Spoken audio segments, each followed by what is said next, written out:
Assalamualaikum warahmatullahi wabarakatuh. Selamat pagi, siang, sore, dan malam. Kita kembali lagi untuk belajar struktur data, yaitu mengenai penggunaan bahasa pemrograman C++. Dan kali ini kita akan belajar bagaimana tentang double linked list.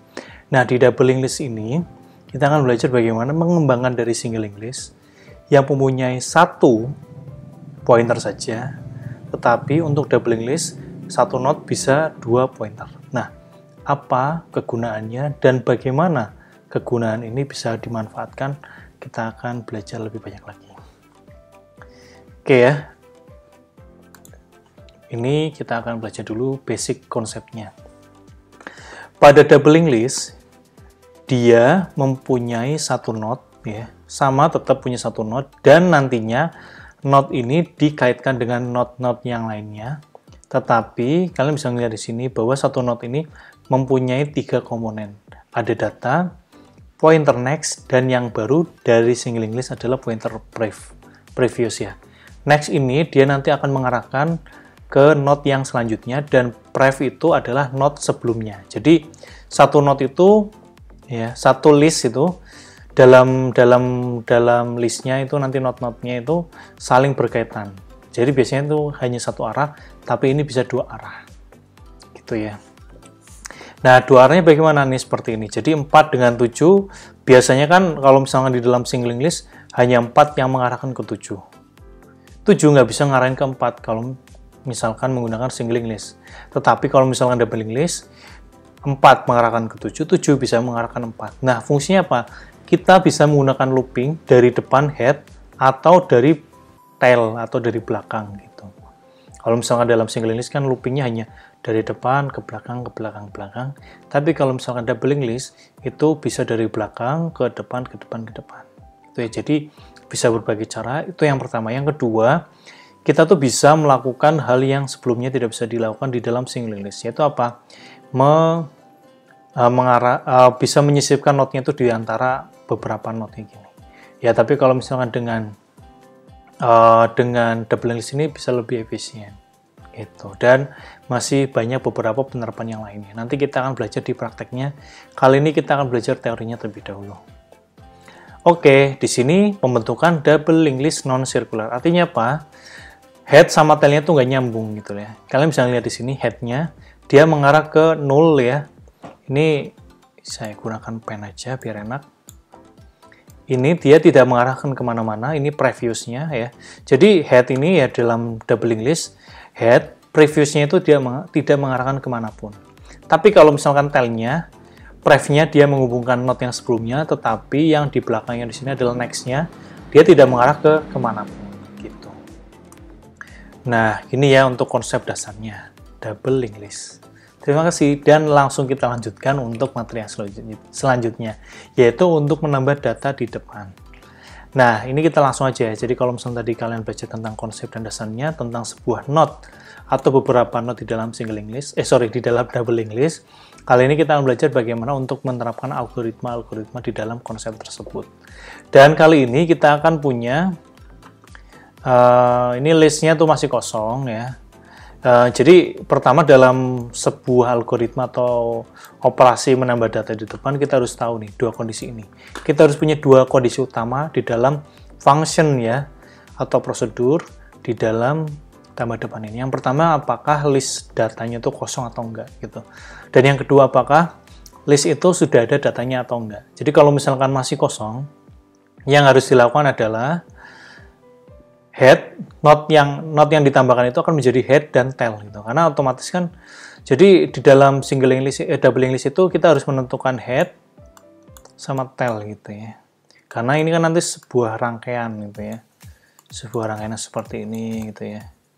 Jadi kita harus menentukan mana depan dan mana belakang gitu ya. Karena ya kalau misalnya diilustrasikan seperti ini kalian enak gitu ya bisa ngelihatnya. Tapi kalau misalkan nanti diterapkan, kalian nggak bisa tahu nih mana head sama tail, yang mana depan mana belakang.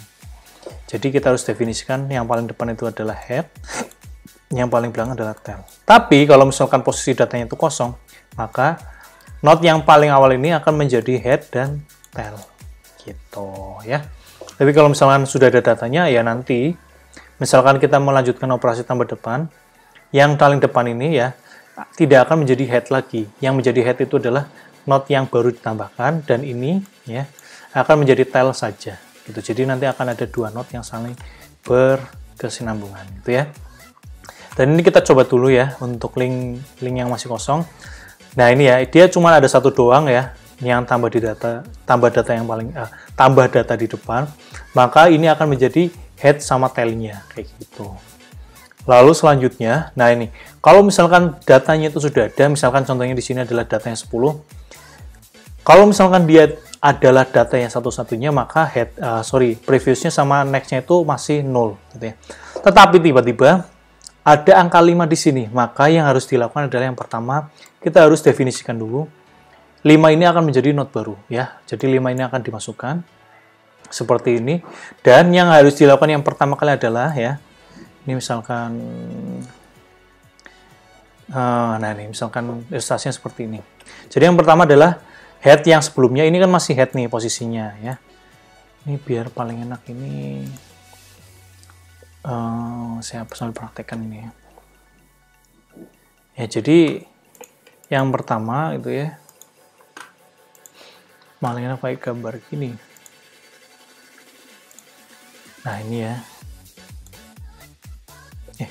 kopas aja kali ya biar nggak lamaan. Gini ya. Oh ya. Nah yang pertama kan note-nya cuma satu, ini doang kan. Oh ini aja. Oke. Gini note-nya cuma satu. Terus tiba-tiba ada note baru nih, yaitu note 5 gitu ya. Jadi yang pertama adalah 5 ini dijadikan note dulu. Oke, kalau udah yang harus dilakukan adalah yang pertama, kita harus melakukan sebuah perhitungan gitu ya. Ini mana nih yang buat ngetik nih ya? Nggak ada. Soalnya udah dihapus semua. Oke, kita gini aja. Ambil data yang ada. Nah. Ini saking polosnya ya. Yang pertama adalah head. Yang pertama, kan headnya itu adalah posisinya note. Oke. Gini. Headnya adalah note 10. Ini kan. Nah. Kita harus definisikan note baru adalah 5 ya, note 5. Nah, yang pertama kali harus dilakukan adalah ini head dan tail ya. Tailnya sama dengan gini.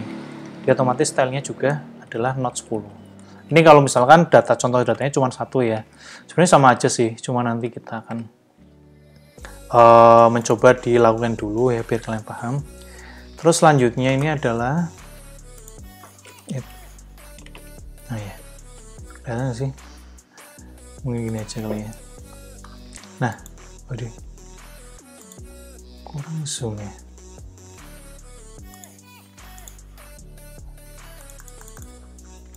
Ini kayaknya gara-gara gini kali ya, biar gede. Oke, gini. Nah, selanjutnya kalian tuh harus note barunya ini ya, next-nya itu kita deklarasikan yaitu menuju ke head, yang artinya head ini kan adalah note ke-10 gitu ya. Maka di sini kita sudah bisa membayangkan bahwa di sini sudah menjadi angka 10. Aduh, ketutup nih, sabar ya. Nah, kalau turun udah nggak apa-apa deh. Gini ya, ini jadi angka 10 kayak gini ya. Gini aja deh, nutup. Nah, artinya oh ini atasnya kok nganggur. Nah, panjang kecil ya. Oke ya, jadi artinya ini sudah bisa berhubungan dengan 10 ya. Nah, tapi ini posisinya tuh masih head sama tail gitu. Nah, tapi nggak masalah. Nah, terus yang head ini ya, head previousnya kita set menuju ke note baru ya, note baru. Maka di sini kita jadikan angka 5. Dan artinya ini sudah bisa dua arah gini. Set. Nah, Ini ya, sudah bisa dua arah, maaf agak berantakan. Nah, terus kan posisinya itu ini masih head sama tail. Nah, tinggal kita deklarasiin head yang baru adalah ya. Ini sorry head doang, harusnya head ini. Head baru adalah knot baru. Ya, jadi posisinya yang ini adalah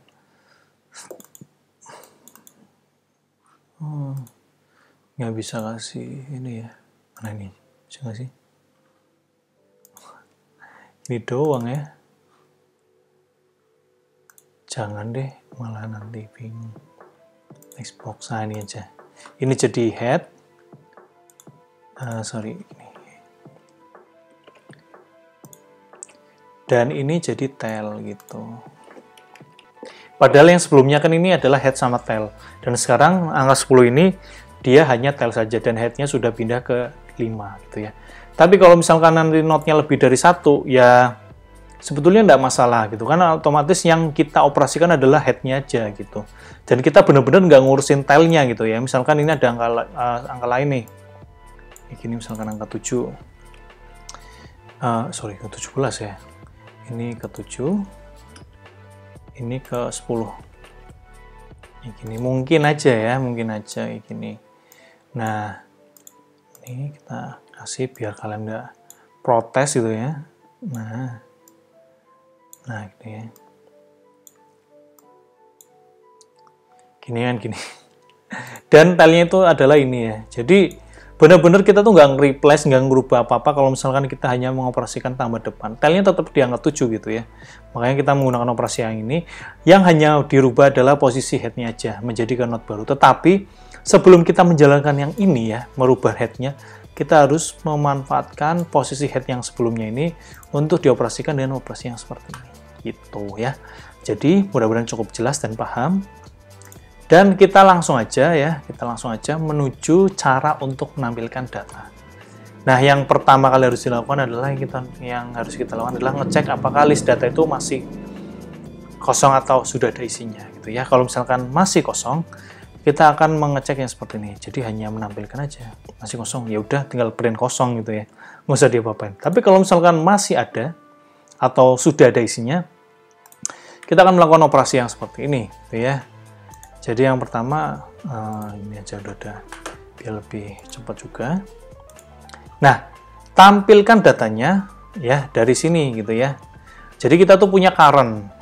Nah, current itu adalah posisi deklarasi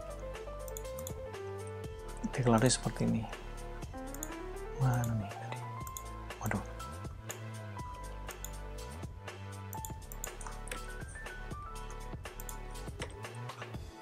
Oke.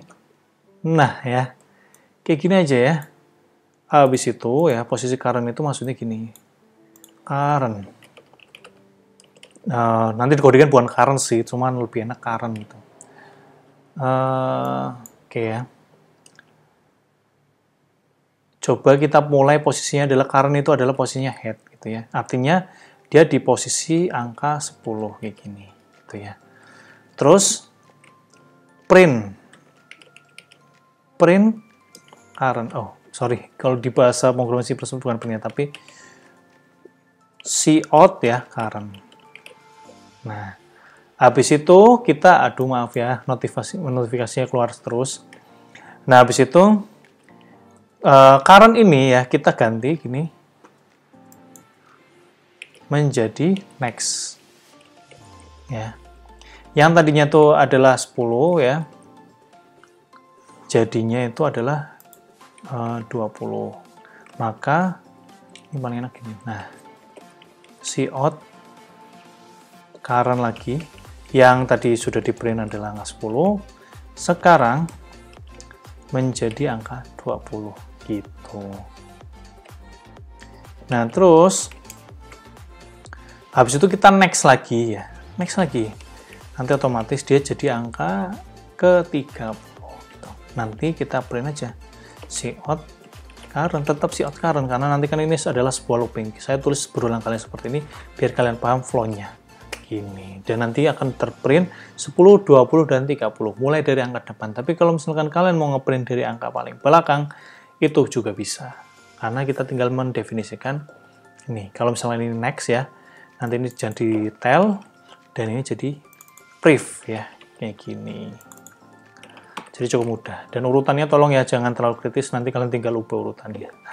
Dan gitu aja, semoga paham. Dan nanti kalau misalkan ada pertanyaan seperti biasa, kalian kirimkan ke kolom komentar, atau kalian bisa chat di WhatsApp pribadi saya atau di WhatsApp grup yang sudah dibuat untuk kelas kita. Itu, terima kasih sudah menonton dan terima kasih sudah belajar. Selamat pagi, siang, sore, dan malam. Wassalamualaikum warahmatullahi wabarakatuh.